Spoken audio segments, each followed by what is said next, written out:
Morning, everyone. Hope you had a good weekend. Thanks to those of you who participated in service activities yesterday. We're grateful for that every single year. Thankfully, it was a nice day. And to all the adults who obviously facilitated that and other events on campus, we're grateful for that. Another long weekend next weekend, to which you can look forward, but we're going to try to cram 5 days into 4 this week. I know you're happy about that. Our guest this morning is Dr. Joia Mukherjee, a practicing physician, public health, and infectious disease specialist, author, human rights advocate, and associate professor at Harvard Medical School. Since 2000, Dr. Mukherjee has also served as the chief medical officer for the global organization Partners in Health, whose mission is to provide quality health care for individuals living in poverty around the world. Alongside her colleagues, Dr. Mukherjee provides preventive and curative health care, as well as comprehensive social programs in Haiti, Rwanda, Lesotho, Malawi, Sierra Leone, Liberia, Peru, Mexico, Russia, Kazakhstan, and the Navajo Nation. During the COVID-19 pandemic, Dr. Mukherjee led the Partners in Health team in supporting states and cities across the U.S. in their efforts to combat the virus. Because of her global health expertise in HIV, tuberculosis, Ebola, and most recently COVID-19, she has been interviewed extensively both in print and broadcast media. In addition to her work with Partners in Health, Dr. Mukherjee runs the master's degree program in global health delivery at Harvard Medical School, where she trains clinicians and scholars from across the globe to design, evaluate, and implement systems to deliver high-quality health care. She is the author of the widely used textbook, An Introduction to Global Health Delivery, Practice, Equity, Human Rights, published in 2018. Her expertise in infectious diseases, health systems, and social justice has led to her consulting for the World Health Organization and other international agencies on these critical topics. We're delighted to have Dr. Mukherjee with us this morning as this year's Wyner Lecturer. The Wyner Lecture, established in 1985 by Jerry Wyner, class of 1943, and his sister Elizabeth Wyner Mark, is a living memorial to their father, Rudolph Wyner, class of 1912. Past speakers in the lecture series include historian and author Doris Kearns Goodwin, Schindler's List Holocaust survivor Rena Finder, Billy Shore, founder of Share Our Strength and the No Kid Hungry campaign, Mark Edwards, founder of Opportunity Nation, entrepreneur John Werner, Dr. Iqbal Dhaliwal of MIT's Jameel Poverty Action Lab, alumnus Bo Mankiti, who transforms underserved communities through real estate development, ethicist and technologist Juan Enriquez, alumnus John Gabrielli from the class of 2012 of the Every Voice Coalition, aimed at combating sexual violence on college campuses, and last year landscape architect and climate change activist Kate Orff. Happy today to continue shedding light on important social issues through the Wyner Lecture. Please join me in thanking the Wyner family for their generous benefaction to the school. Several members of that family, Jerry, James, and Jang, are here with us this morning, and thank you to the Wyners.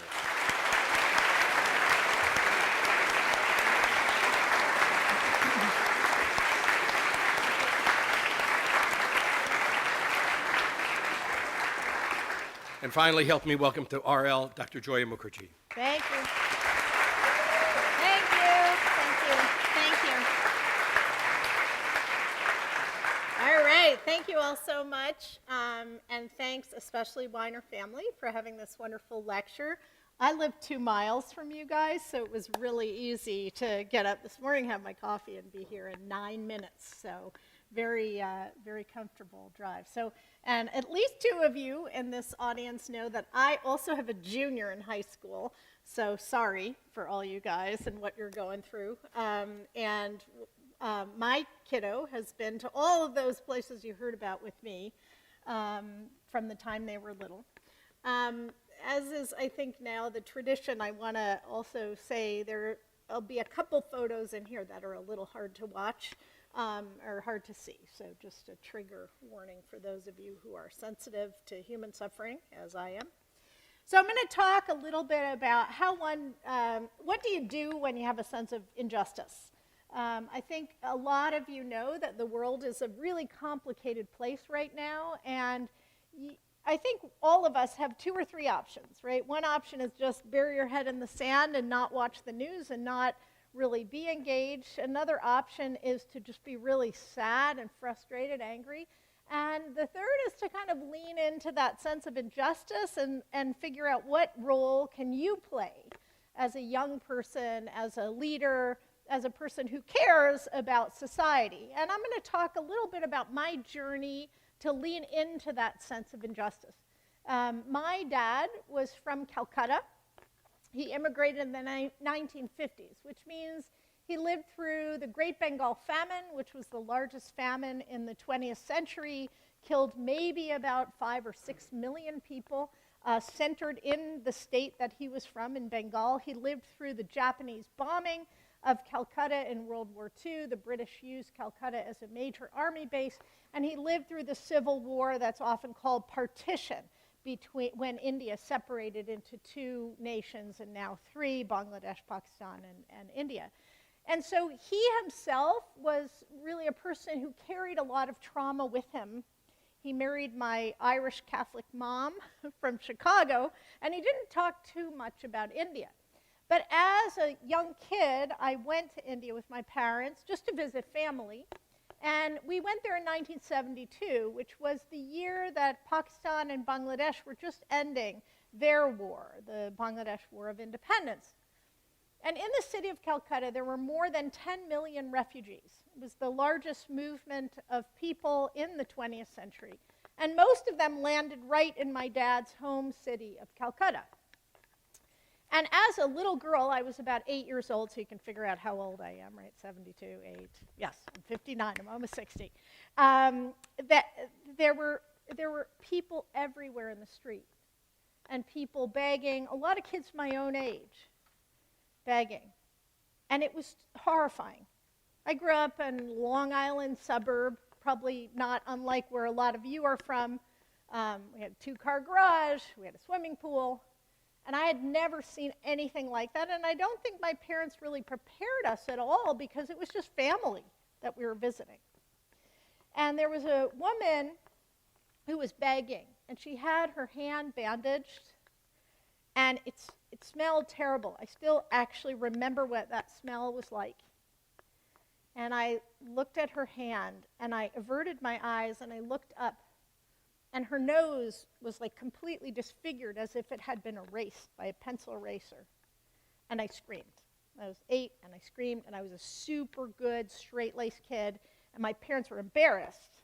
So they pulled me aside of this maelstrom in the streets of Calcutta, and I said, "What is wrong with that lady?" And they said, "She has a disease called leprosy." And I said, "Can I catch it?" And my parents said, "No, honey, leprosy is only a disease that affects poor people." And that's when my sense of injustice started, clearly. I thought, how awful that this woman is poor, and because of that poverty is suffering this terrible disease, disfiguring, horrible disease, making her beg on the streets. And for the rest of my life, I was kind of a seeker. I was trying to understand, why is the world so unfair? Why can I be in my comfortable home in Long Island and a little girl my own age is begging in Calcutta? And there were no obvious answers, and there still are not.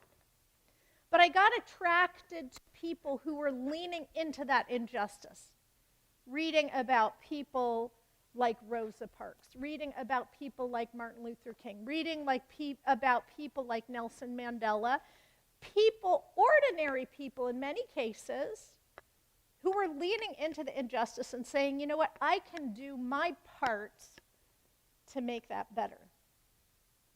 And for any of you who feel that, I can guarantee you, I can tell you that you can do your part. If you have that sense of injustice, there are many outlets for that. And so I'm going to talk about mine. So when I first started in, knowing this, and I went to college in the beginning of the AIDS epidemic, we didn't know anything about it. 1981, we just saw a couple weird cases of pneumonia, and suddenly it became a global pandemic, the AIDS pandemic. And so I went to the School of Public Health thinking I would understand how to help people with HIV. And this is a drawing that is the most famous drawing in public health. It's a map of London in the 1800s, and it was a map made by a man named John Snow. John Snow was considered the father of public health. He mapped out, somebody's heard of John Snow. It's like laughing, right? Why have you heard of John Snow? He what? Oh, he's a character from Game of Thrones. I didn't even know that. That's so cool.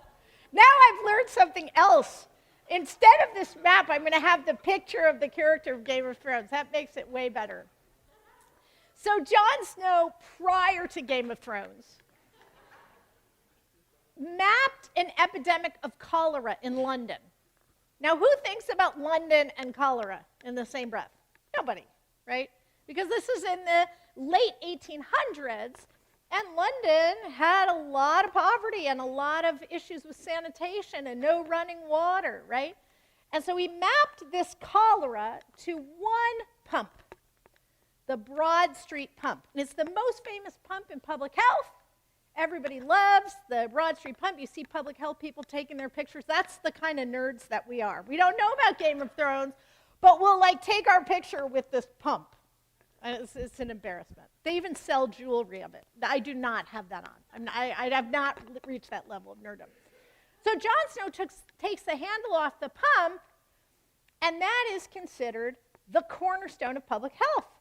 You find the problem, and you prevent it. So let's say you're a mom in London in the 1880s, and some dude comes and takes the handle off your water pump. What would you think? Do you think, yay, Jon Snow, Game of Thrones? What would you think? Huh? Yeah, I have no water, right? So you might be really pissed at Jon Snow. You might say, who is this guy, and why is he taking the handle off the pump?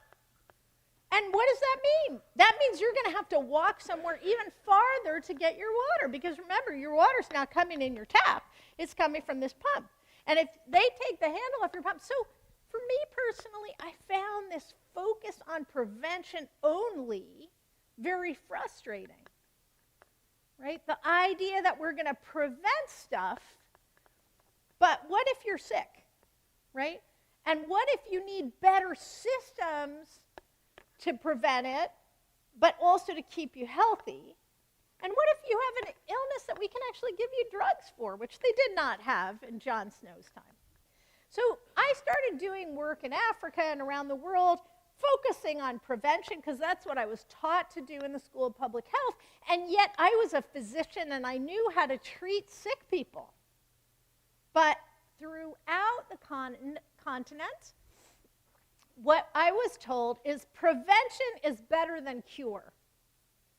What do you think about that? And by the way, anyone your age who went to school, and especially English-speaking Africa, if I say prevention is what? They all say better than cure. So kids are taught this at your age and younger, right? What do you think? Is prevention better than cure? Somebody's putting it, why? Why is it not better than cure? Tell me.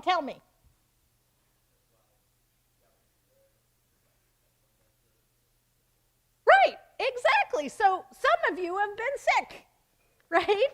And if you get sick and there's a medicine and the person said, well, sorry, you should have prevented that, right? It's not really fair.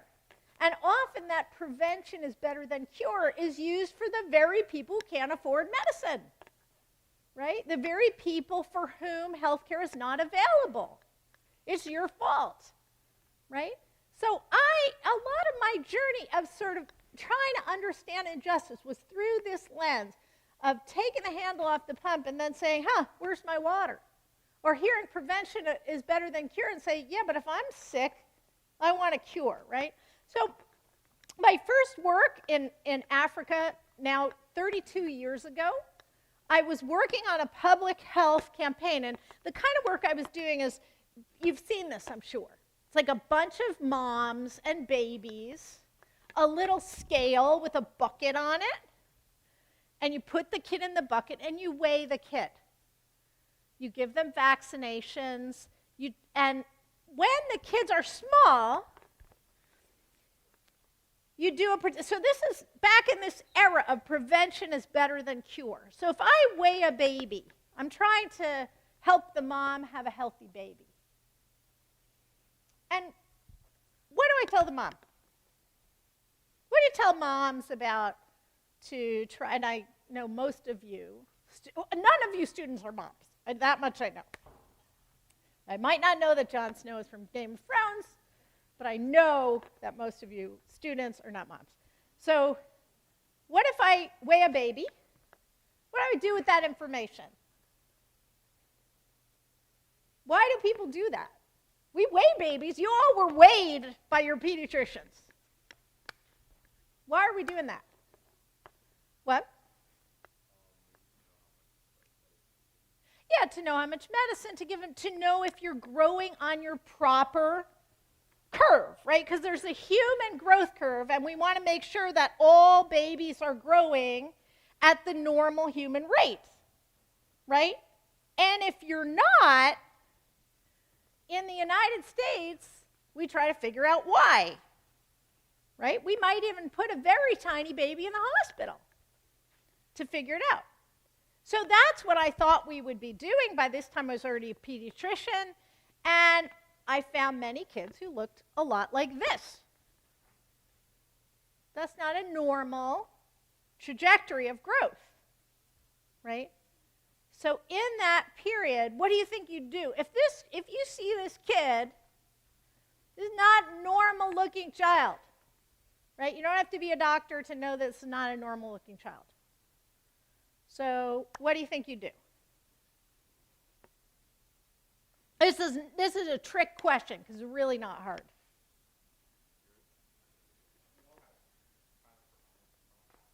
So how do you prevent that from happening again? Yeah, so you find the source. You say, is this kid sick? Because sometimes they might have cancer and look like this, right? This kid has nothing wrong with them except this. What else? What else would you do? It's even easier than that. Yes. What? Abandon the child. You know, everybody is laughing, but that sometimes happens because the parents don't know what to do, and they may abandon the child, right? Yes. Give them more food. Yay! Give them more food. Woo-hoo! Right?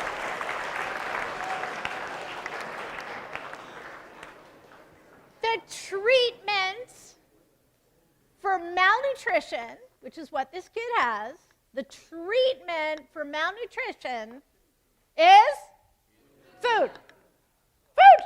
Let's give them food. But no, not in the prevention is better than cure era. The prevention part is the assumption that this mom doesn't know what to feed her kid. Can I steal your paper for a second? So this is what you do. You hold up a growth chart, or a food, the 4 food groups. Here's a chicken leg or egg or beans, right? Here's leafy green vegetables, grains, dairy, and you say, Mom, your kid needs more chicken legs.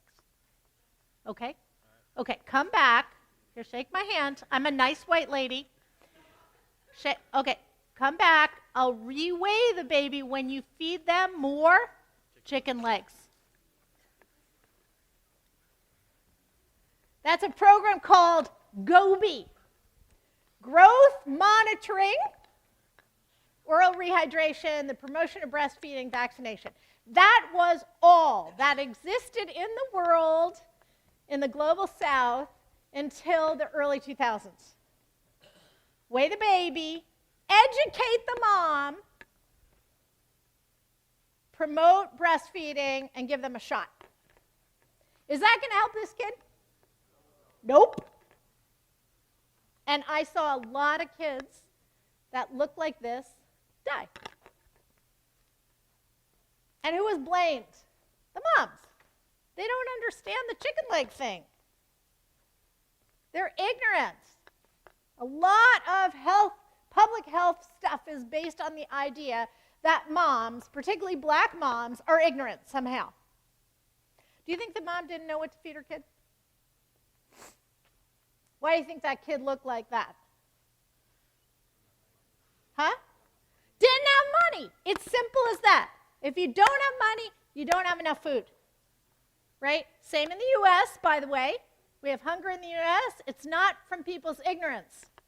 Right? So this was, as I sort of told you, I had this sense of injustice from being a kid, from seeing diseases of poverty, going to medical school, and then being told there's nothing you can do about these conditions of poverty except tell people that they're kind of dumb and that they need to do something better. I found that outrageous. I found that absolutely outrageous. And in fact, it really almost broke me. So I went back to Africa thinking, in the beginning of the AIDS pandemic in Africa in the mid-90s, and it was the same thing. I was told, teach kids to avoid HIV. And I don't think you have to speak French to understand what that poster says. Teach kids it's better to be a virgin. Don't go with this man who has money. Protect your honor, right? So I said, okay, we're going to continue to do this prevention, and we're going to tell these kids, and the community I worked in, 26% of the adults had HIV. Many of the kids, this was in Uganda in 1994, many of the kids already were orphans, right? Because their parents had died of HIV. So we're telling them about how AIDS is transmitted, how AIDS can be prevented, and then we had the kids make their own songs and drama and skits, kind of like you guys do when you have your show, right? But they were going to do them teaching about HIV. So this is a couple of the kids I worked with in Uganda. And they're acting out a scenario where this bigger girl is telling this little girl, don't go with that man, just like this. They were just replicating that. Don't, because he might want sex, you might get AIDS. Why do you think they picked this little girl for that particular part in the play? If you look very carefully, you might know. It's the only one with shoes. Right? So these kids were all poor. They walked hours to school. One girl has shoes. They pick her as the girl that might be going with the rich guy. Right? It just shows you the level of poverty. So we got these kids together and we said, give us the top 5 risk factors for HIV. Now that you understand it, right? You understand how it's transmitted, how it's spread, blah, blah, blah. Now you're going to do your songs, you're going to do your drama, okay? And all of the kids in 92 different schools I worked in for 2 years said the same number 1 risk factor. What do you think it was? What? Rich men, no, but good guess. Very good guess. These young people taught me more than I ever learned in medical school, residency, college, high school, anything. These girls from 11 to 14-year-old, number 1 lesson that I've had in my life. Their number 1 risk factor was what? Kind of glad you guys don't know, because it means you have an easier life. All my colleagues in Haiti know this like that. All the young people I've talked to in Africa know this like that. Huh? It is rape of a sort, right? It is, and thank you for saying that, because it's a hard thing to say publicly, I know. Poverty. They all said poverty was their number 1 risk factor for HIV. Now, I was a learner. Remember, I said I was a seeker. I wanted to understand. So I didn't say, no, you didn't understand my question. I said, tell me more. And I would encourage you, if you have that sense of injustice, and you're going to try to make common cause with people who are suffering, to ask that question, tell me more, explain it to me, I don't understand. Don't be afraid to try to get more information about someone's reality.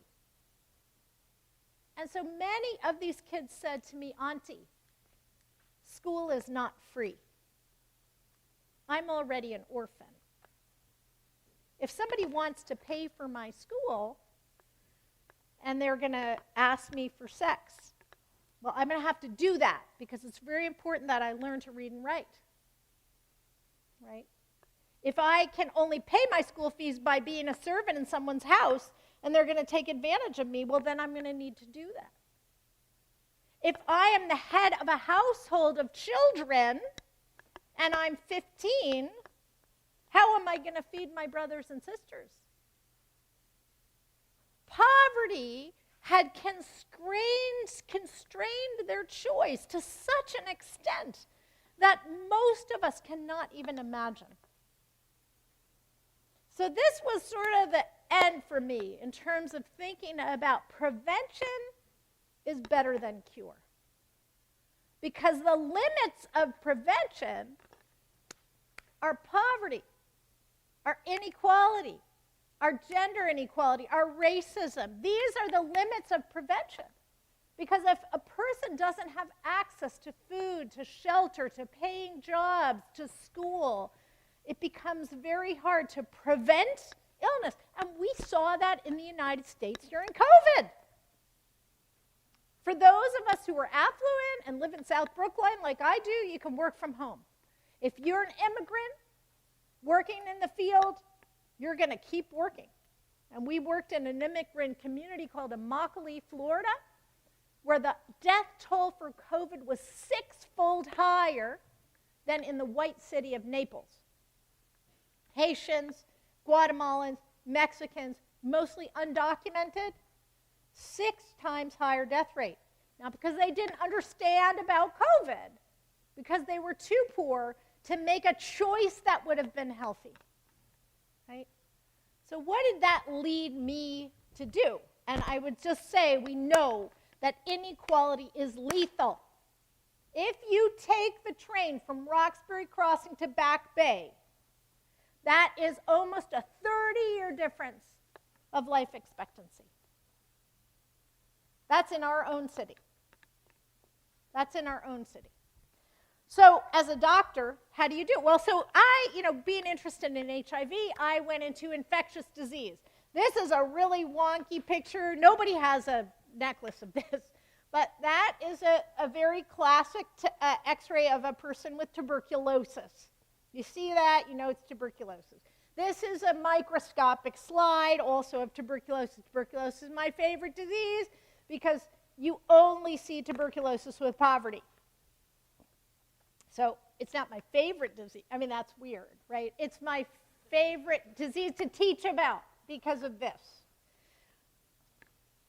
You could see it anywhere. We're all susceptible to TB, all of us, right? We're all susceptible, and yet you don't see it here. You hardly see it in the U.S. at all, except in prisons, in places like the Pine Street Inn, right? So why do you think you only would see tuberculosis in settings of poverty? Because HIV, okay, we talked about exchanging sex for security, for food, for basic needs, right? What about tuberculosis? Why would you only see it? My dad had tuberculosis. That's a whole nother story. Why would you only see tuberculosis in settings of poverty? It's like a pneumonia type disease. Does it have to do with Game of Thrones? Okay, yes. Bad air quality. What would make air quality bad? Pollution can have something to do with it. We certainly see it, especially in people who work in the mines, where there's no ventilation, right?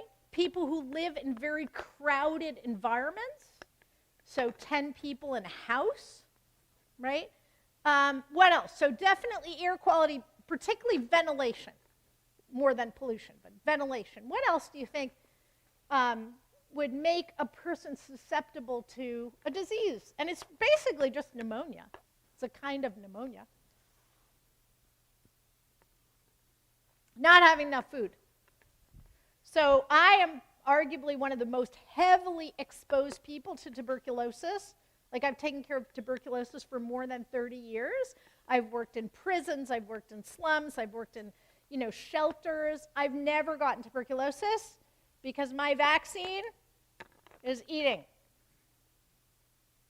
right?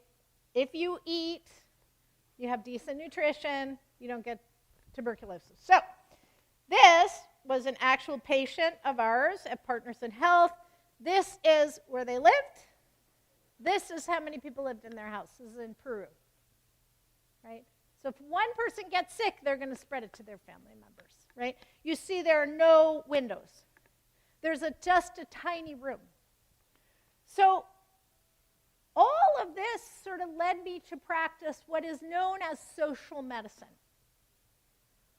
Trying to deal with disease and illness, but also look at the causes of injustice, right? That is the practice of social medicine, and it's as old as my profession.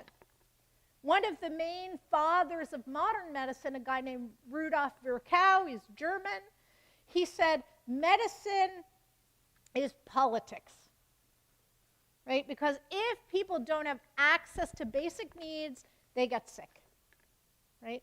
So the practice of social medicine is saying, how do we not only treat this sick person, right, way beyond prevention, but also how do we address these social forces that are making them sick, right? And as a doctor, I was interested in both. And at Partners in Health, the organization I work with, we talk about making a preferential option for poor people in healthcare, which means why are people vulnerable to being sick? What can we do to not only take care of them, but address that vulnerability? So for me, leaning into injustice as a doctor was to say, I don't want to just prevent disease. I want to treat sick people. And I don't want to just look at disease. I want to look at the social fabric that's making them sick and do something about that. So the field of global health that I wrote a textbook about, that I practice, is really trying to move from prevention to the delivery of care. Address the whole burden of disease, not say, well, we're just going to do vaccination, but if somebody has pneumonia, we're not going to treat it. Or we're just going to focus on, weighing a baby but not feeding the same baby. And this is our response to cholera in Haiti, which was brought to Haiti by UN troops in 2010. When we first started, we already had built hospitals and clinics in Haiti, and suddenly there were a lot of adults with a diarrheal disease. That's not something we normally see. Usually diarrheal diseases are really serious in children. So immediately our doctors, our nurses said, something is wrong. It's cholera. And they couldn't take the handle off the pump because the pump was the river. So we set up cholera treatment units. Within 24 hours, we had separated people away from the hospital so they didn't infect the other patients. We gave them antibiotics, we gave them IV fluids, and we tried to help them treat the water and do different things. But we did prevention, treatment, cure. Prevention, treatment, cure. That's what is the basic right to health, And then trying to look at the root cause, of course, which was the fact that people had no running water. Now, coming up is a tough slide, so just warning. This is a friend of mine. I met him in 2001. His name is Joseph Jean. This young man in Haiti was carried into the hospital by his mom. He had two diseases I already mentioned, HIV and tuberculosis. He's a farmer. His mom brought him because she thought we could help him, but also because she was worried that if he died, she wouldn't be able to pay for his coffin. At that time, around the world, there were 26 million people who had HIV. 95% of them lived in sub-Saharan Africa. We had the treatment in the United States in 1996, the cocktail that made AIDS a treatable disease. Right? We had that cocktail. But it wasn't available in Africa. Not in 96, in 97, 98, 99, 2000, 2001, 2002. In those 7 years, 8,000 people died a day of HIV. A day. People like Joseph John, who had families, who had lives, who had moms. And why wasn't that treatment made available? Why do you think that treatment wasn't made available? Capitalism, yes. Capitalism. How would capitalism affect treatment availability? There's no market. These guys can't pay. Joseph June can't pay for his drugs. And then the ideology of racism, the ideology of prevention. Oh, just tell them not to have sex. I mean, I don't want to say anything inappropriate here, but all of you are a product of sex. You're supposed to laugh. Okay. Sorry. So to just tell a generation of people not to have sex is probably not going to work, is my point. Plus, the dude is already sick. How can you say not to treat him? And I personally was a newly minted infectious disease doctor. I had seen what we called the Lazarus effect here in Boston at the MGH, as we treated people who looked like this, who then rose up from the dead, literally. One of my favorite patients was on a ventilator about to die at the Mass General, and his partner said to me, we want to get him off the ventilation because there's a new trial of a drug, and we think it's going to be a good one, and we want to be in that trial. He and his partner both had HIV. I lost track of him. I left my training program. I joined Partners in Health, and about 3 years later, I got an embossed, beautiful letter in the mail, which was an invitation, it was 4 years later, to his law school graduation. So people not only lived, they thrived, right? So what about Joseph June? Well, we actually, because I had found my people, we treated Joseph June. This is Joseph June. 6 months later, you can clap. You can clap. I mean,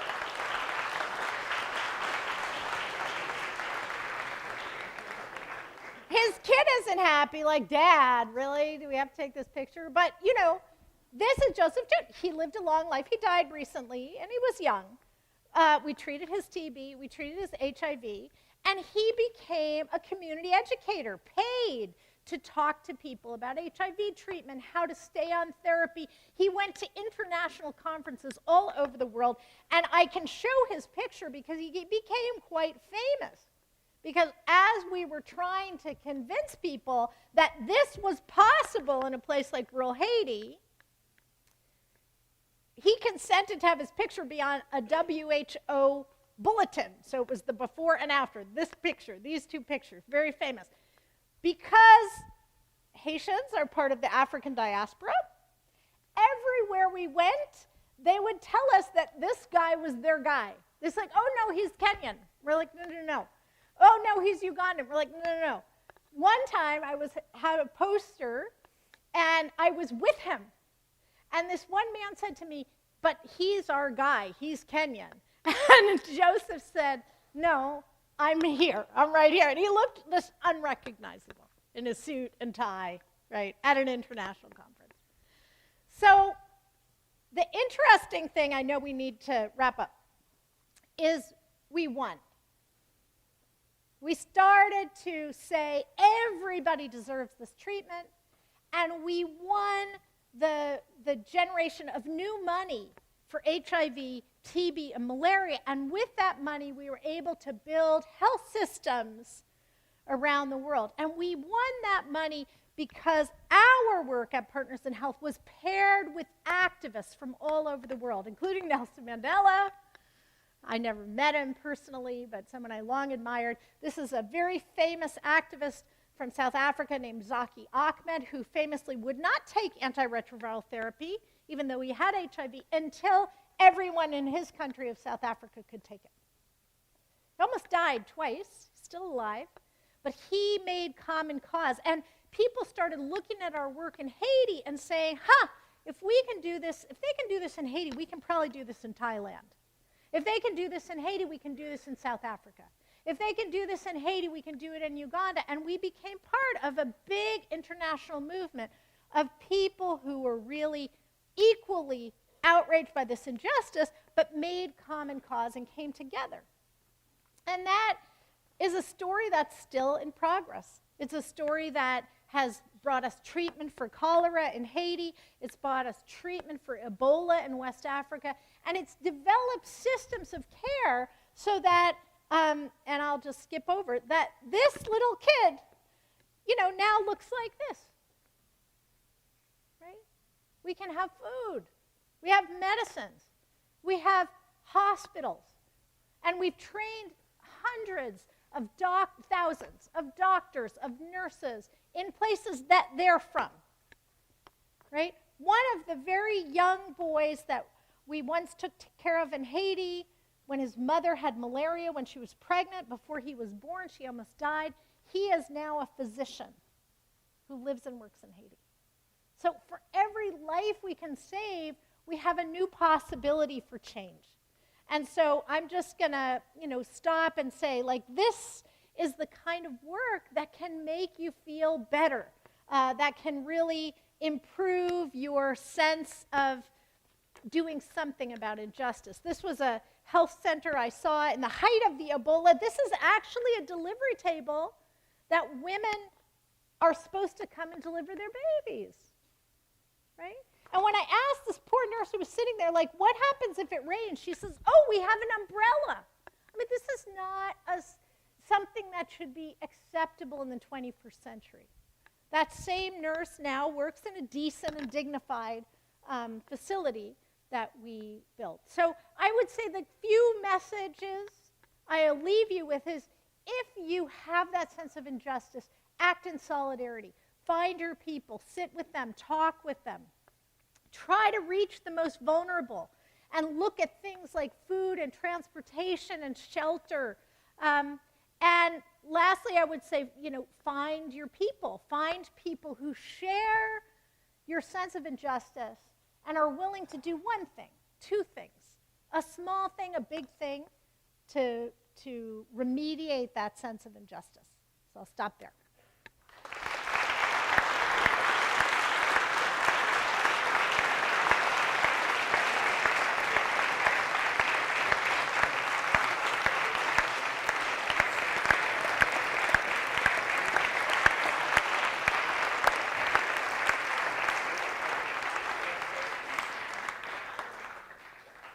Questions? Game of Thrones, I will have no chance. Yes?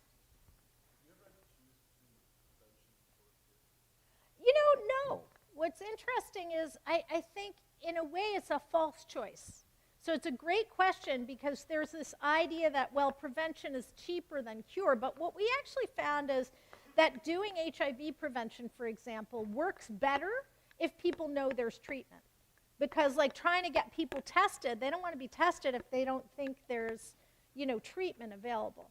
And it was the same with COVID, right?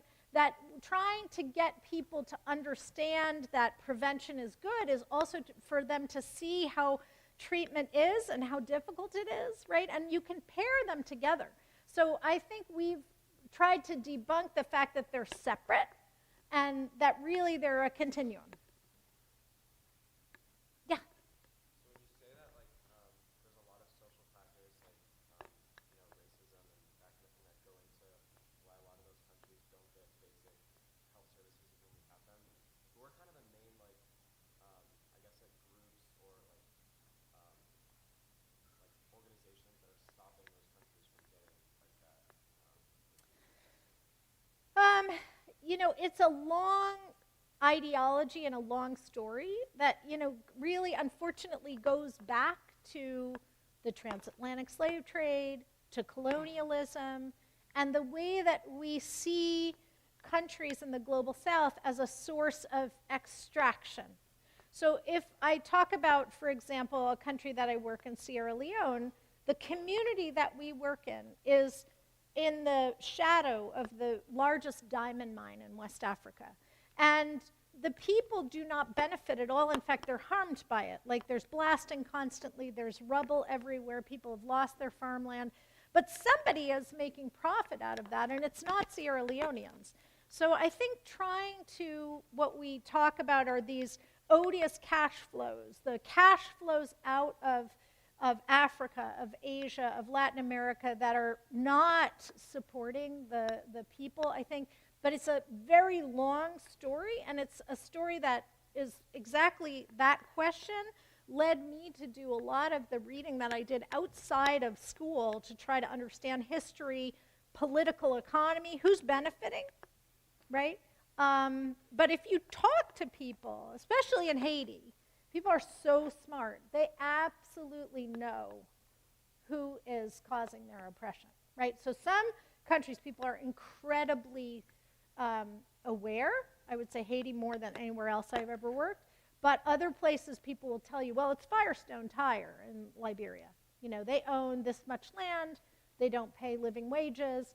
They're making huge profits, and none of it's coming back to Liberia. Yes?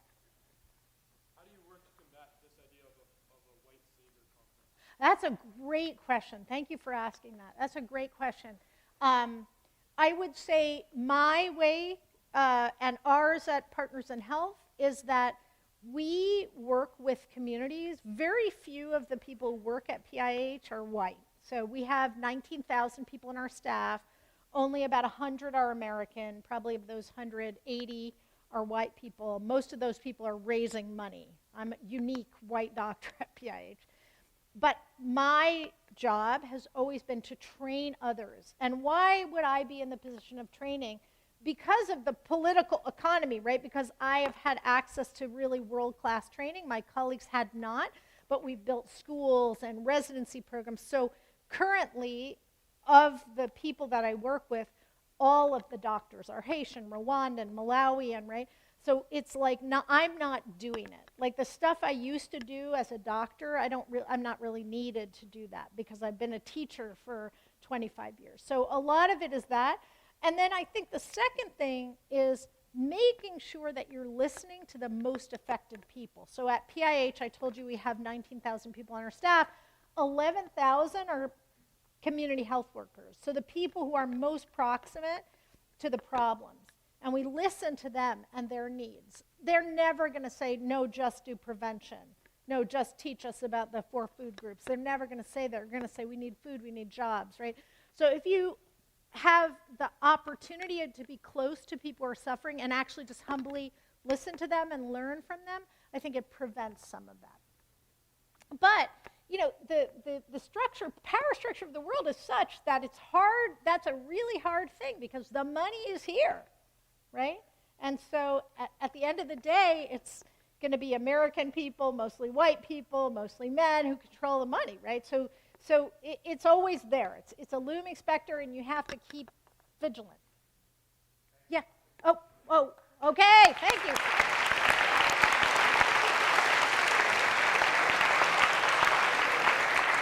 You're welcome.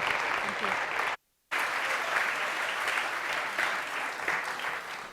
Thank you, Dr. Mukherjee, both for your message and obviously for your example. I just wanted to add on here a little bit. It's not accidental that we have presentations like this. I think that each of us has the opportunity and the responsibility to make a positive difference in the world. You know that. That's part of the mission of our school. There's been a lot of talk lately, again, about the possibility of requiring service for every young person in the country. I'm a big fan of that. I have been for a long time. But I also would hope that people who even aren't required to offer service do it nonetheless. You do this in your own ways in school these days, but that's in order to get you ready to do really big, important things later on, either individually on behalf of people who need your help or systemically in order to design opportunities, programs to make a positive difference.